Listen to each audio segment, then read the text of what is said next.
মিজানুর রহমান আজদারি সাহেব তার যশোরের মাহফিলে বলেছেন, দেশে আহামরি কোনো পরিবর্তন আসে নাই, এক দল খেয়ে গেছে আর এক দল খাওয়ার জন্য বসে আছে। আপনারা বলেন, উনি কি কথাটা ভুল বলেছেন না ঠিক বলেছেন?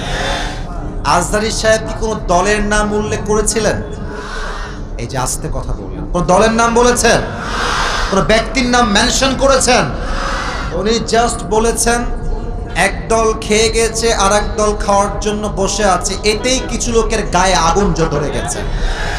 আমরা কোনো দলের নাম উল্লেখ করি না। আচ্ছা, মনে করেন যে আজহারী সাহেব কোন দলের নাম উল্লেখ করেই ফেলেছেন, কোন দলের নাম এক্স্যাক্টলি মেনশন করেছেন, আমাদের কি জনগণ হিসেবে বাক স্বাধীনতা নেই?